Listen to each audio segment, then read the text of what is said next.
the Mishcon Academy Digital Sessions.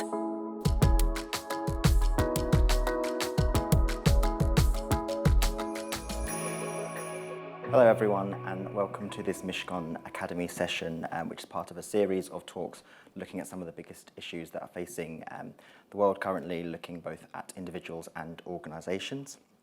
My name is Matthew Carpenter, and I support the Wellbeing and Inclusion functions here at Mishcon. So we've got Marcia Brissett-Bailey joining us today, who is a neurodiversity narrative changer, a Forbes-featured international speaker and author who has co-founded the British Dyslexia Association's Cultural Perspective Committee.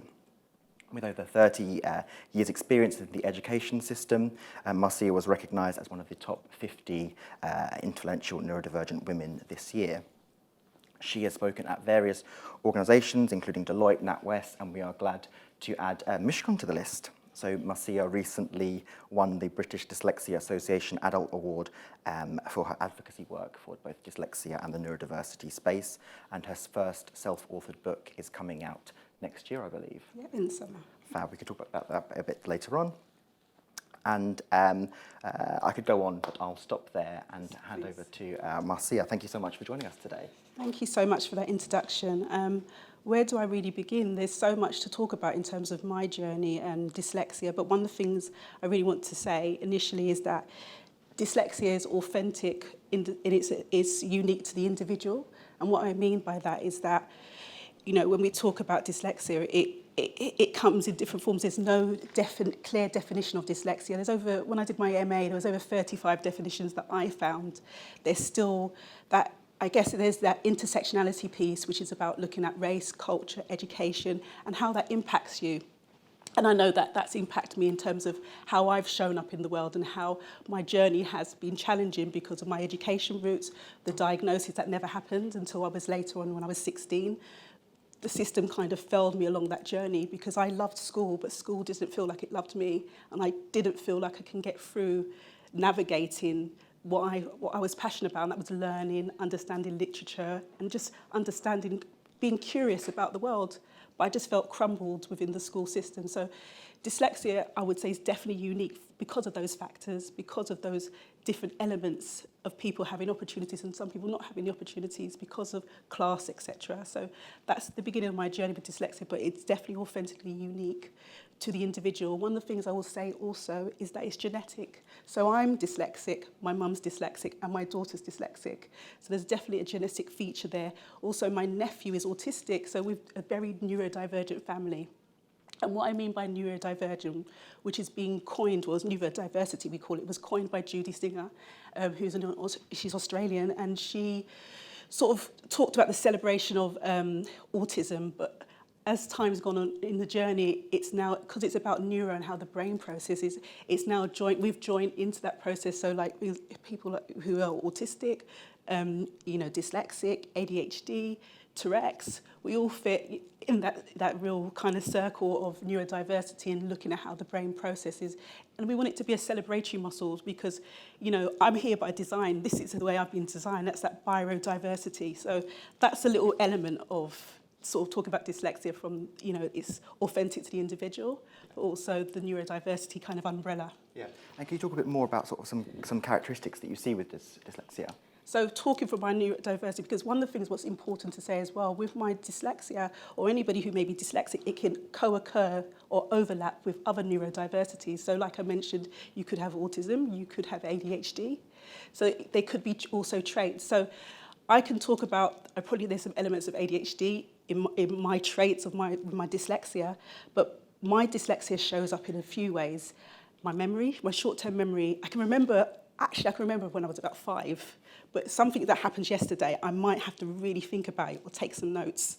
Yeah. My short memory, that phonological, it sometimes doesn't serve me in the way I'd like it to. Writing and reading, it always comes as and shows up as this is dyslexia.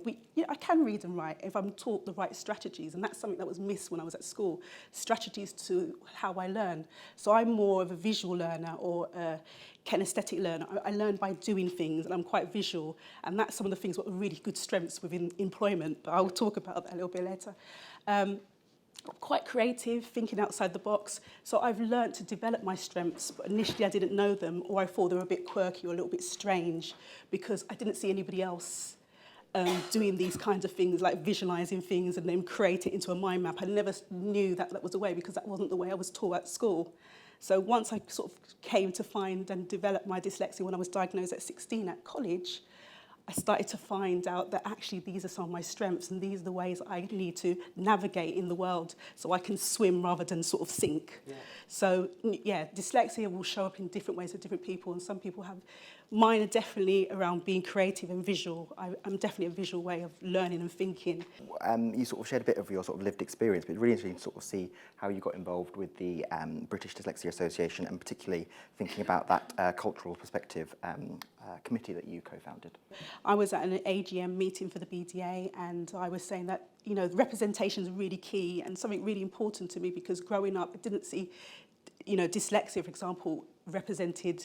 There was, you know, lots of white people with, you know, dyslexia. You know, we've got Richard Branson, we've got Alan Sugar, but I didn't see anybody look like me.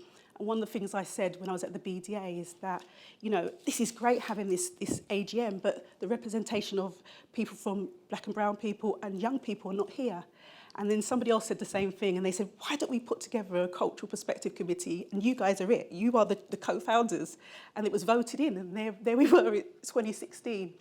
And that was like, wow, okay, from somebody who didn't feel they had a voice, for somebody who's selectively muted at school, because I was so traumatized by the school experience, and here I am being told that you're voted in to have a co-founding sort of committee to change the narrative and make a difference, to talk about representation, talk about stigma, traumas, and taboo from a cultural perspective was just mind-blowing, but I was privileged because even now I kind of feel it in my stomach that this is the child from East London in Hackney who, you know, I was feeling like I was going to be a statistic, and I had to keep persevering and believing in myself in order to navigate into a system that I feel there are lots of systematic barriers, and I feel like those are some of the barriers that were stopping me, but I kept on breaking them down.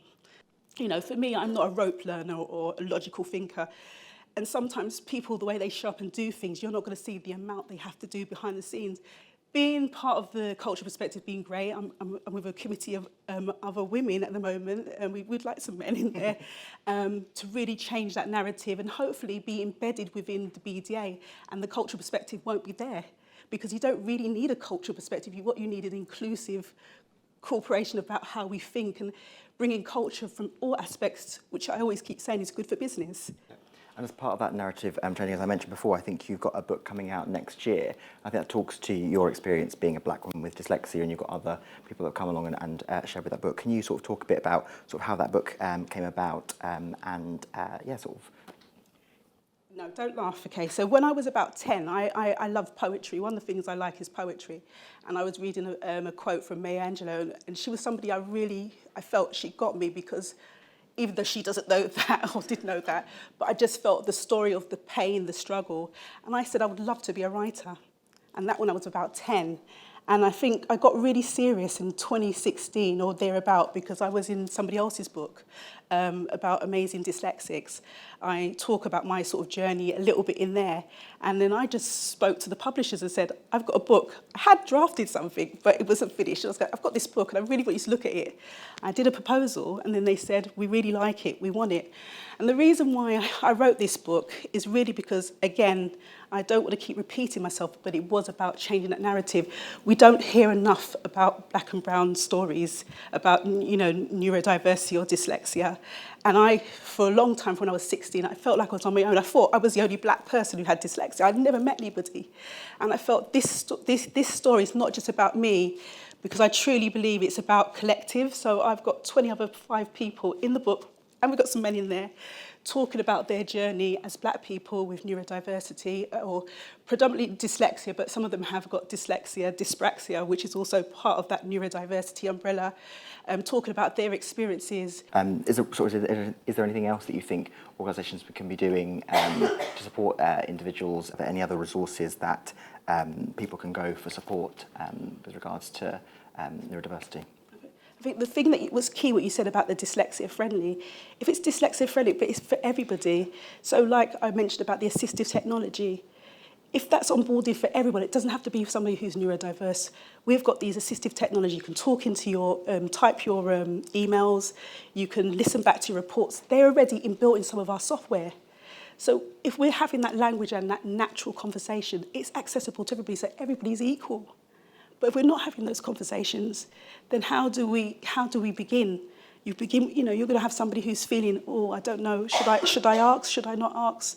I don't feel like I can ask. Then you start to build up. I won't ask. I don't feel like I can. Then what happens to that person?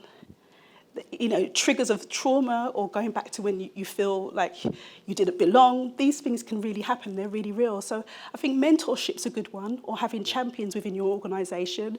If you have people who are neurodivergent and there's a kind of, I guess, an infrastructure for it, because obviously that's someone's time. But if you've got some things like that built up within your organisation and groups that you can attend, that's a good way forward. One of the things I would say as well, middle management training is really important, because, again, some managers don't know about some of these things, and why should they if it's not already from the beginning of when you have your induction to have awareness, and if not, they have a support mechanism to go. I think, because we can't make assumptions about what people are and who they are, but what we can do is get the right training support and give people the awareness to feel comfortable to share if they want to, and not going on to people about performance management when that's not what it's about. So if there's individuals and families out there that are supporting their children going through perhaps diagnosis tests or to support with their neurodiverse condition, what kind of external resources are there out there? Who can they contact for sort of help if they're sort of struggling and coming up against it? Because I think there's massive waiting lists for sort of tests and support out there. Some assessments. One of the things I want to say, and this is from a parent's perspective, as a parent with a child who's neurodivergent, you are the expert on your child. You know your child. Obviously, you're not professional or like an educational psychologist, but you have a sense of things. When my daughter was reading it was Pip and Chip books, we would be coming to certain things and she would be asking the same word again. And I'll be like, there's something interesting. But what my Senko said, or not my Senko, my daughter's Senko said, well, she's in par with her peers. I mean, what does that mean? You're in par. Not every person is going to understand that. I understood, but I'm saying, okay, let's look at this. Eventually, I just kept on knocking, hello, it's me again. And I just had to keep doing that and had to be consistent and not feel fearful of the authority, because also there should be co-production. So there should be a partnership with the school and yourself. So don't feel fearful. That's the first thing. There is support out there. I mean, I'm obviously, with the British Dyslexia Association, they have a helpline. You could call them. There's also local affiliations with the BDA. So I'm a trustee of the Waltham Forest Dyslexia Association, and we have a support helpline. We also do tutoring for children with dyslexia, and we do touch typing, all sorts of things to empower and support that young person. So there can be, if you Google, there can be local support groups, maybe not just dyslexic, it could be neurodivergent. So I would start maybe with the BDA because it's a national organisation, but there are other affiliations, as I said, so it's just worth starting there. So perhaps a sort of a parting question is, if people are taking one thing away from this talk, what would you want them to take away and sort of start doing from today? I would like that we change our induction processes. Yeah. If organisations such as here have induction process, how can we make it not only more inclusive, but how can we bring that, the kind of change it from this is disabled, you could get a ramp kind of thing. We need to move away from that, and we need to adjust the building. Yeah. It's a bit more than that, and then that's no disrespect of that, because we do need that as well. That is part of reasonable adjustment so people can have access, but access looks different in different ways. I've got hidden disabilities, I've got osteoarthritis as well. No one's seeing that, but what kind of support mechanisms are in place to support me? So the induction is really important, not just about onboarding, but as an organisation, because it starts with the culture. If you don't feel you belong somewhere, what's going to happen? Yeah. So you need to make the language more inclusive and make sure that the culture of that organisation is on it. But you've got to do the inside work, and that's some of the inside work, looking at all of that, and leadership are involved as well in making those changes and talking about it all the time. So I think I've said, what? Did I say one thing? No, a couple of things. We've got a couple, so it's always good. Fab, thank you so much, Marcia, and thank you everybody for joining this session today, both in the person and virtually. So I think a round of applause to end it. Marcia, thank you for joining. Thank you for having me. The Mishcon Academy Digital Sessions. To access advice for businesses that is regularly updated, please visit mishcon.com.